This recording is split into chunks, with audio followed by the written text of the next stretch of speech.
जिस तरीके से यहाँ धीरज साहू जो कि एक कांग्रेस नेता भी है, उनके घर पर इतनी बड़ी रकम यहाँ पर मिलना वाकई में एक यहाँ पर देखा जा सकता है कि ये बहुत बड़ी बात है। भ्रष्टाचार में नाम रहा है और ये पीएम मोदी ने बड़ा हमला उनके ऊपर कर दिया, तो ये स्पष्ट है कि आने वाले दिनों में इसको लेकर और कांग्रेस पार्टी घिरती हुई नजर आएगी, क्योंकि अभी तक स्पष्टीकरण नहीं मिल पाया है कि आखिर ये पैसा क्यों था, कहां से।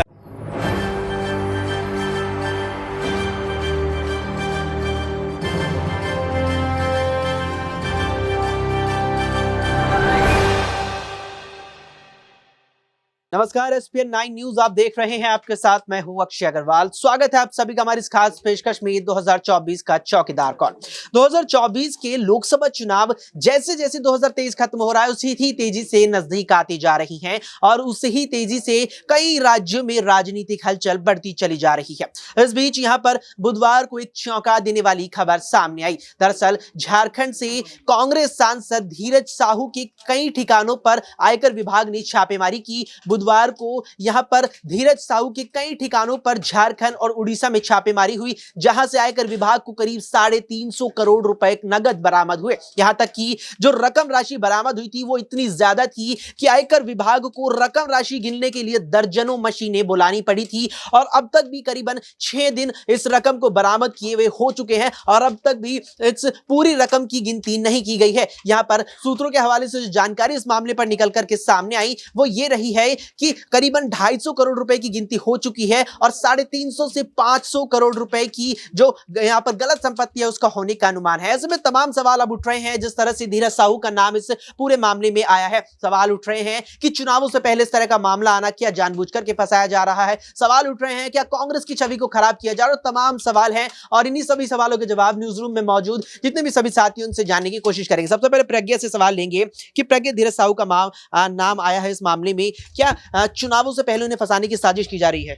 देखिए, अगर इतना पैसा धीरज साहू के घर से मिला है तो सवाल तो अपने आप में उठना लाजमी है कि आखिरकार ये पैसा कहां से आया, कैसा आया, और अगर वाकई में सही काम करके ये पैसा कमाया गया है तो जाहिर तौर पर मुझे नहीं लगता कि कांग्रेस पार्टी को या तमाम कार्यकर्ताओं को या खुद धीरज साहू को घबराने की जरूरत है। लेकिन अगर ये पैसा सही काम करके नहीं आया है, ये ब्लैक मनी है जिसे व्हाइट मनी में कन्वर्ट करने की कोशिश धीरज साहू कर रहे हैं, तो जाहिर तौर पर उनका घबराना लाजमी है। और जिस तरीके से धीरज साहू के घर से ये पैसा मिला है और उसे लेकर कांग्रेस पार्टी जिस तरीके से इस वक्त बौखलाती हुई नजर आ रही है, दाल में कुछ काला जरूर नजर आ रहा है। और जिस तरीके से आपने पूछा कि क्या कांग्रेस पार्टी की छवि को खराब करने की कोशिश की जा रही, तो क्या कांग्रेस पार्टी की छवि अभी बहुत ज्यादा साफ है, बहुत ज्यादा सुधरी हुई है जिसे खराब यहां पर किया जा सकता है? क्योंकि जाहिर तौर पर अगर बात करें तो कांग्रेस के कई बड़े नेता हैं जो पहले से ही ईडी सीबीआई के शिकंजे में फंसे हुए हैं। खुद राहुल गांधी पर कई गंभीर मामले चल रहे, तो ऐसे में धीरज साहू को लेकर कांग्रेस के तमाम दावे सिर्फ और सिर्फ बेबुनियादी है और उनकी बौखलाहट को साफ तौर पर दर्शा रहे हैं। बिल्कुल, यहाँ पर बौखलाहट को भी दर्शाया जा रहा है। इसके अलावा आपको बता दें कि बुधवार को उड़ीसा में बौद्ध डिस्टिलरी प्राइवेट लिमिटेड और उससे जुड़ी कंपनियों के यहाँ आयकर विभाग ने छापेमारी की। इसी में यहाँ पर बलदेव साहू की जो प्राइवेट लिमिटेड कंपनी है उसका भी नाम शामिल है, जिसके बाद से ये मामला और भी ज्यादा गर्माता चला जा रहा है। इस बीच यहाँ पर नेहा हमारे साथ है। नेहा से सवाल लेंगे कि नेहा, जिस तरह से 2024 में विधानसभा चुनाव झारखंड में है, तो क्या यहाँ पर चुनावों से पहले उन्हें फंसाया जा रहा है? देखिए, बिल्कुल यहाँ पर ये भी कहा जा सकता है कि फंसाया जा रहा है, लेकिन यहाँ पर फंसाने वाली बात को अगर हम साइड रखें तो यहाँ पर देखा जा सकता है कि जिस तरीके से यहाँ धीरज साहू जो कि एक कांग्रेस नेता भी है, उनके घर पर इतनी बड़ी रकम यहाँ पर मिलना वाकई में एक यहाँ पर देखा जा सकता है कि ये बहुत बड़ी बात है। अगर ये रकम कैश में ना मिलकर अगर उनके अकाउंट में होती तो शायद यहाँ पर धीरज साहू जो है वो इतने बुरे तरीके से ना फंसते। और यहाँ पर देखिए, इतनी बड़ी रकम राशि किसी के घर पर मिलना और किसी भी नेता के घर पर नहीं मिलना, इस वजह से वो यहाँ पर ज्यादा फंसते नजर आ रहे हैं। हालांकि यहाँ पर अगर मैं बात करूं तो देखिए, इतनी इससे भी ज्यादा रकम राशि यहाँ पर और किसी नेता के घर पर भी मिल सकती है, लेकिन यहाँ पर नाम धीरज साहू का ही आया है। और देखिए, हो सकता है कि आने वाले समय में धीरज साहू यहाँ पर और ज्यादा भी फंसते नजर आ सकते हैं। बिल्कुल, यहाँ पर जिस तरह से इस मामले में धीरज साहू का नाम निकल करके सामने आया है वो इस मामले में और भी ज्यादा फंस सकते हैं। दौलत हमारे साथ, दौलत से सवाल लेंगे। दौलत, जिस तरह से यहाँ पर धीरज साहू का निकल करके नाम आया इस मामले में, अब संभावना है कि वे फंस सकते हैं। तो 24 में चुनाव न केवल लोकसभा के है बल्कि झारखंड में यहाँ विधानसभा चुनाव भी होने वाले हैं। तो जिस तरह से यहाँ पर अब धीरज साहू का नाम आया है, तो क्या अगले विधानसभा चुनावों में झारखंड की कांग्रेस को नुकसान हो सकता है?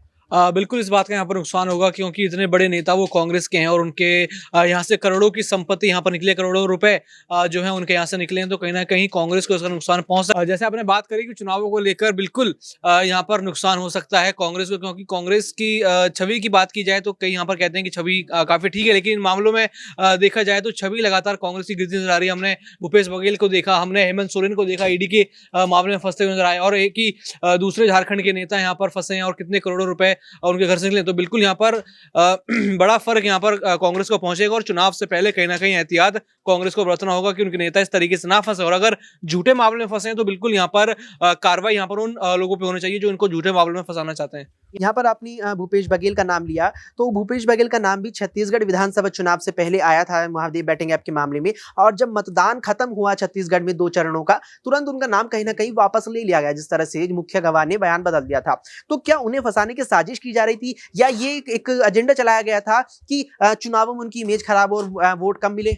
बिल्कुल, अगर ये एजेंडा चलाया गया तो बिल्कुल ये एजेंडा जो है सफल हुआ। चुनावों में आपने देखा कि कितनी बुरी हार यहाँ पर छत्तीसगढ़ में कांग्रेस की हुई। बीजेपी, जहाँ पर उम्मीद नहीं लग रही थी कि बीजेपी जीतेगी, कहीं ना कहीं इन्हीं मामलों की वजह से बीजेपी यहाँ पर जीतती हुई नजर आई। उन्होंने यहाँ पर अपनी मोहर यहाँ पर लगाई कि अब छत्तीसगढ़ में उनकी सरकार होगी। अब देखा हमने कि बड़ा नुकसान इन सभी इल्जामों से होता है, चाहे वो बीजेपी नेता हो चाहे अन्य नेता हो, अगर किसी के ऊपर भी इल्जाम रखते हैं तो जैसे आम आदमी पार्टी को आप देख लीजिए, दिल्ली में आम आदमी पार्टी है, उनके नेता लगातार किस तरीके से सिलसिलेवार तरीके से फंसते हुए नजर आए। सबसे पहले बात करता हूँ यहाँ पर सत्येंद्र जैन, मनीष सिसोदिया और संजय सिंह, तीनों नेता क्रमशः फंसते रहे लगातार। यहाँ पर उनकी जो रिमांड है वो बढ़ती रही, और हमने देखा कि किस तरीके से अब आम आदमी पार्टी की छवि जो है लगातार बदलती जा रही है। यहाँ पर जब वो चुनाव यहाँ पर छत्तीसगढ़ मध्य प्रदेश में उतरे तो यहाँ पर जमानत उनकी जब्त हो गई। बाकी दिल्ली और पंजाब में से पहले अच्छा परफॉर्मेंस किया था, लेकिन ये परफॉर्मेंस था कि जब उनके नेता जेल में नहीं थे, तो कहीं ना कहीं यहाँ पर फर्क जो है इन सब आरोपों से पड़ता है। बिल्कुल, यहाँ पर फर्क इन आरोपों से पड़ता है, और ये चीज कहीं ना कहीं हमें छत्तीसगढ़ के विधानसभा चुनावों में देखने को मिली। जिस तरह से मुख्यमंत्री, पूर्व मुख्यमंत्री बल्कि यहाँ पर कहा जाएगा तो शायद और अच्छा रहेगा, यहाँ पर बेहतर रहेगा, भूपेश बघेल का नाम जिस तरह से महादेव बैटिंग ऐप में आया था, और मतदान से कुछ ही दिन पहले भूपेश बघेल का नाम आया, और मतदान के कुछ दिन बाद ही गवाह का बयान यहाँ पर पलट दिया गया, तो उसके बाद कहीं ना कहीं माना गया कि उस घटना में, उस मामले में भूपेश बघेल का नाम आया तो कांग्रेस को खामियाजा भुगतना पड़ा। अमन जी हमारे सहयोगी हमारे साथ, अमन जी से सवाल लेंगे। अमन जी, धीरज साहू का लगातार जिक्र चल रहा है, तो धीरज साहू का जिस तरह से यहाँ नाम इस मामले पर आया, यहाँ पर उनके कई ठिकानों से अरबों रुपए बरामद भी किए आयकर विभाग ने, लेकिन कांग्रेस ने एकदम से अपने पैर पीछे हटा लिए, इस मामले से दूरी बना ली। क्या लगता है कि जिस तरह से कांग्रेस ने दूरी बनाई है, क्या ये इस बात का संकेत देता है कि धीरज साहू वाकई में मामले में दोषी हैं?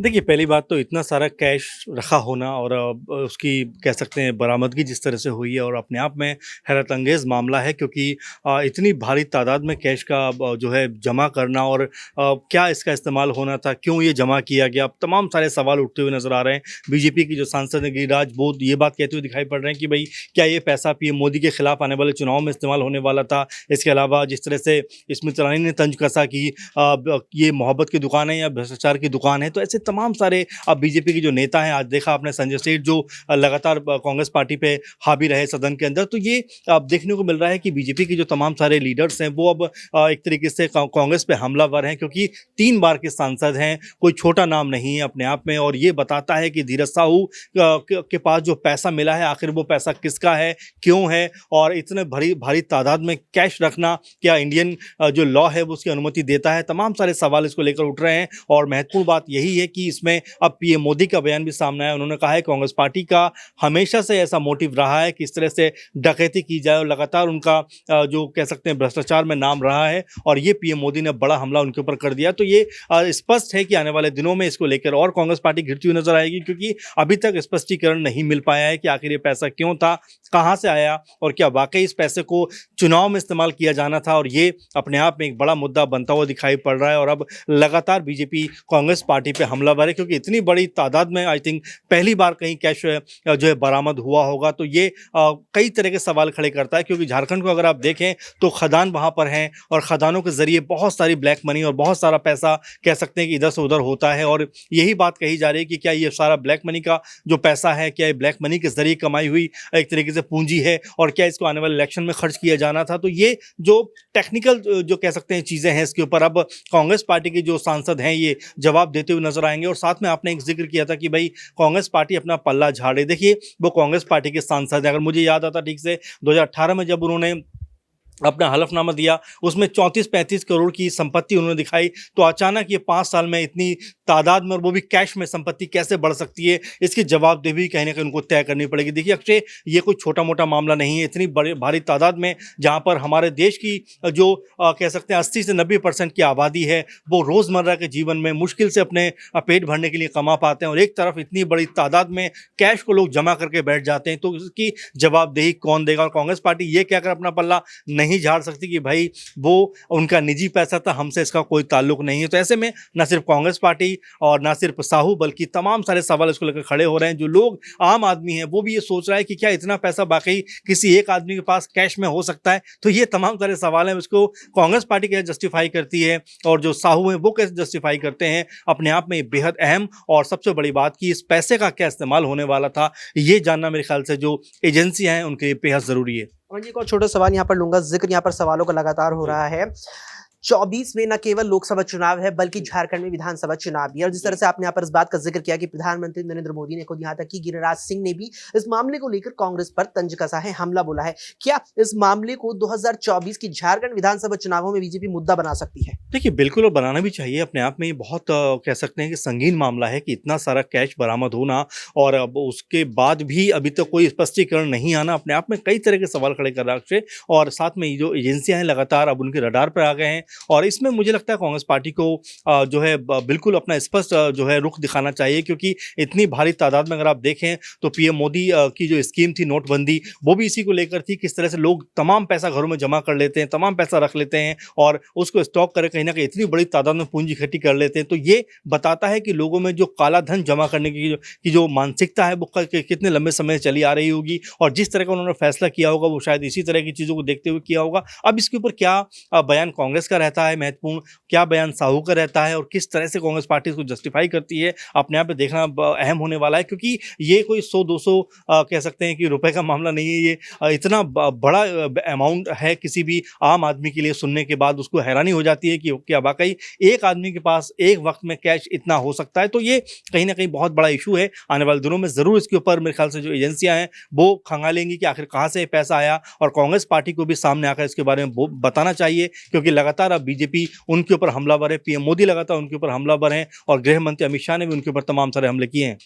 निश्चित तौर पर इस बात में कोई दौराई नहीं है कि इस मामले को लेकर अब कांग्रेस की भी मुश्किलें बढ़ने वाली है, और 3 चीजें मुझे लगता है यहां पर अहम होने वाली है। सबसे पहले कि अब जिस तरह से राज्यसभा सांसद का इस मामले में नाम आना है, या कहें कि सीधे तौर पर यहां पर उनके ठिकानों से करीबन 350 करोड़ रुपए बरामद करना, ये अब देखना होगा कि इस पर कांग्रेस की क्या कुछ प्रतिक्रिया हमें देखने को मिलती है। इसके अलावा 2024 में लोकसभा चुनाव ही नहीं है, 2024 में झारखंड में विधानसभा चुनाव भी है। देखना होगा कि बीजेपी उसको लेकर के, इस मुद्दे को लेकर के 24 के झारखंड विधानसभा चुनाव में उतरती है, कैसे मुद्दा बनाती है। और आखिरकार इसमें देखना एक और चीज अहम हो जाएगी, क्या धीरज साहू की अब हमें गिरफ्तारी होती हुई नजर आएंगी। इसके अलावा एक और चीज हम यहाँ पर आपको बताते चले कि मामले की जो यहाँ पर जांच शुरू हुई है, पैसों की यहाँ पर जो जांच शुरू हुई है वो भी आयकर विभाग के द्वारा हुई है। लेकिन अगर पाया जाता है कि जो धन अर्जित हुआ है वो गैर कानूनी रूप से हुआ है, तो इस मामले में ईडी की भी एंट्री हो सकती है। इस मामले में यहाँ पर प्रवर्तन निदेशालय की भी एंट्री हो सकती है। और अब देखना है यहाँ पर कि इस मामले को लेकर के क्या कांग्रेस की प्रतिक्रिया रहती है, क्या यहाँ पर